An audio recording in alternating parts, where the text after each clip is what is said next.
Hello everyone, today I'd like to talk about two fragrances from the house of Amouage that have been on my list for quite some time now. I'm not even joking, this is a very long time. I think it's over 2 years. So I've got here this box where I keep some of the decants that are up for discussion.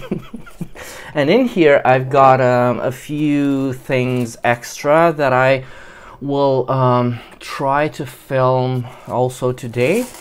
But for today we are talking about two tiny decants that I've had, as I said, for over 2 years I think now. Oh god. And this is Overture Man and Overture Woman. And of course we are talking about the beginning of the Renaud Salmon era at Amouage, and we're actually talking about the cusp of the change. So if my memory serves me correctly, and I may be wrong on this account, I hope I'm right, but Overture Man was kind of supposed to be launched during Christopher Chong, right? So when Christopher Chong was creative director, I think the project has started. I think it was happening, and as a result, I think this one was the very first fragrance that Amouage launched when Renaud Salmon took over. But again I say I hope I'm right about this.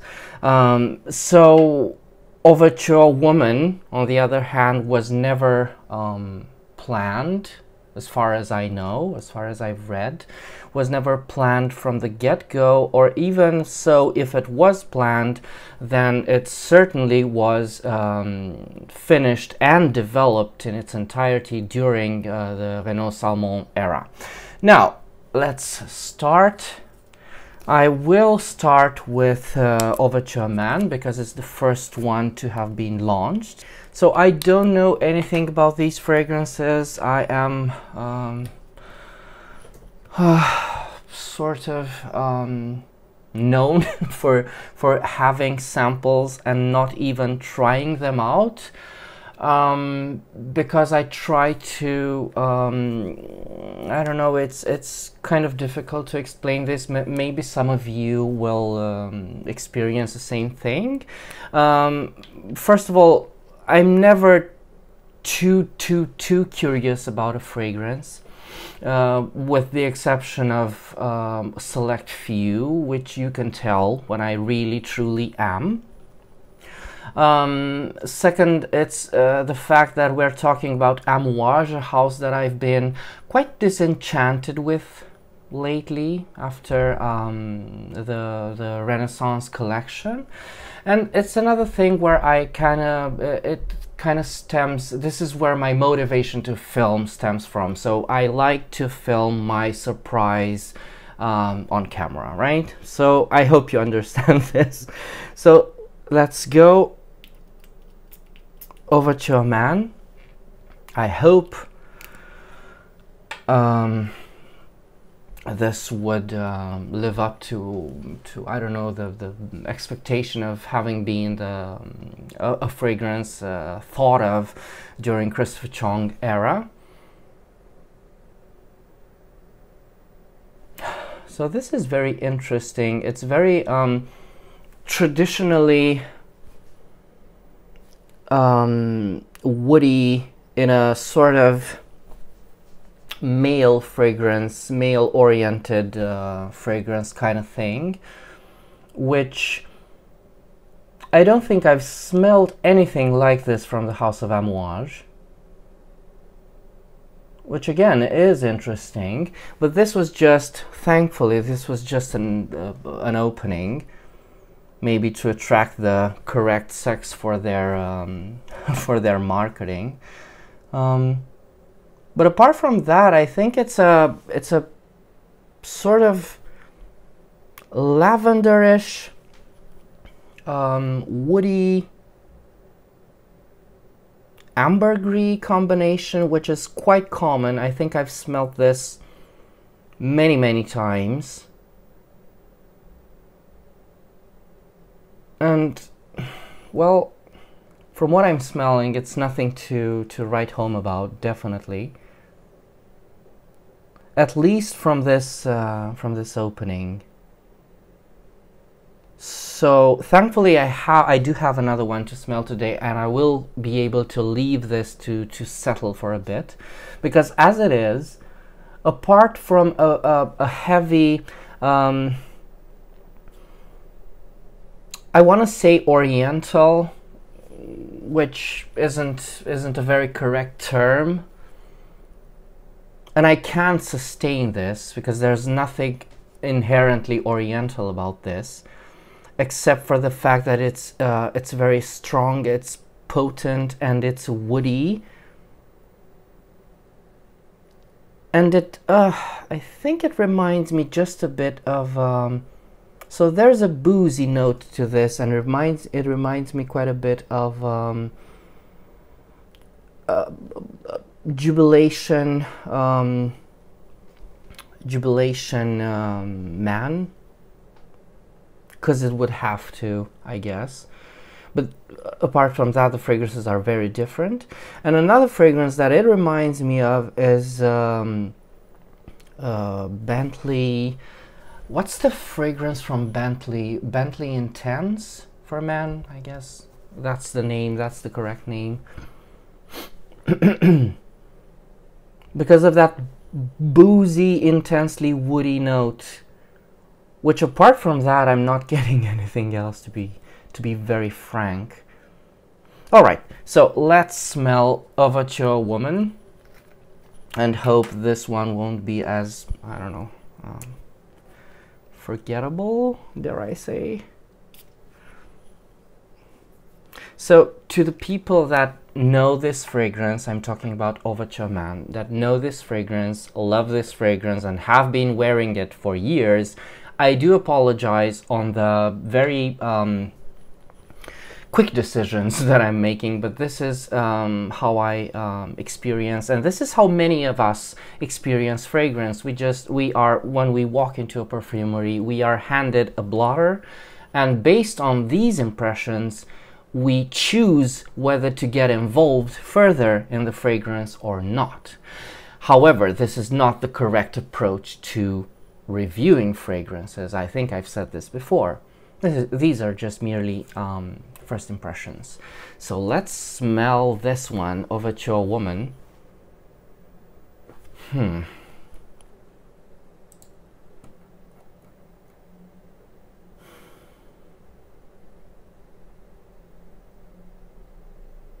Well, funnily enough, this one is a lot more to my liking, in the sense that it's a bit, so they are in the same family, as in boozy, woody, intensely woody fragrances, resinous fragrances, that's for sure. But I like that this one has a lot more depth to it. And also it's quite rosy, which again is a thing that I like. It has this alcoholic beverage, so boozy, fruity, rosy smell to it that I find a lot more interesting, and as I said, it kind of gives it some depth, and it also has chypre undertones, which is, again, it's nice, it's interesting. But I think Amouage have this tradition almost, which is good, keeping with tradition in Amouage, where almost every female counterpart, so or fragrances that have been marketed towards women as a pair of fragrances were built according to a chypre architecture. So we have Memoir Woman, which is a chypre, Epic Woman is a chypre, well, most of them are, right? So Interlude Woman is a chypre, Oh, let's see what else I can remember. So most of them will be chypres. Gold Woman, of course. Well, Gold Man is a chypre as well, and a very, very beautiful chypre. So this one it's quite modern again. I think. Oh, is this green apple? It's very fresh, very, very fresh, fruity, tangy. It's very nice. All right. Now, having smelt a few years ago the Renaissance collection, I think that every fragrance from the Renaissance collection is a lot more interesting, at least for me, is a lot more interesting than either of these two overtures. However, if I had to choose, I would, of the two, I would definitely wear Overture Woman. What I like about both of them is that they are not as potent as they are. They are not rough fragrances. They are very refined, and they are very easy on the nose, and they are very, very pleasant to smell. Both of them, no exception. Okay, so Overture Man. I'm smelling this, I'm smelling something in this fragrance right now that it's definitely very, very interesting. And this reminds me of the fact that Overture Man was made, so the perfumer for this is Karin Vanchon-Spener, which is the same person, it's the same perfumer who made Memoir Man, which, as you may know, is my favorite fragrance from the house, from the entire house of Amouage. It's being contended by Gold Man at the moment. However, Memoir Man is very, very powerful for me. It's a kick in the face in terms of memories, in terms of pure affection towards a fragrance. So there's something terribly familiar in this, considering Memoir Man in the background. So there's something very herbal and very, very terribly animalic, and something very alluring, which I guess it kind of makes me change my mind a bit, because it is quite beautiful. So it's quite animalic.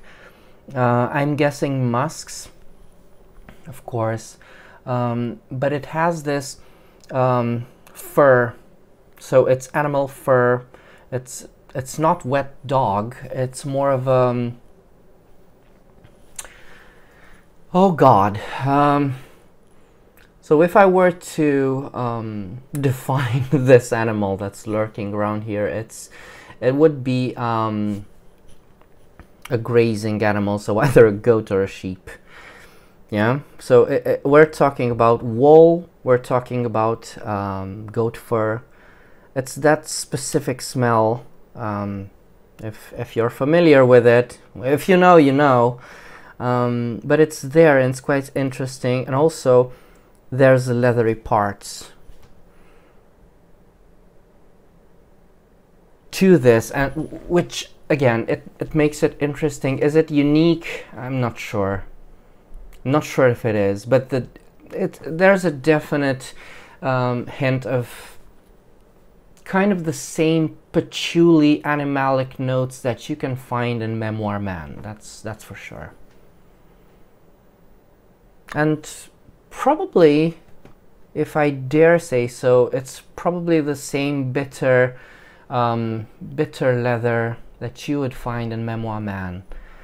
So imagine those parts from Memoir Man in a much more modern, easier to understand, manly fragrance, if there is such a thing, with the typical boozy notes you might find in Bentley Intense or in Jubilation Man from Amouage. And as far as I'm concerned, in this moment, I think it's quite. This is it, I guess. Although there's definitely more to be discovered there.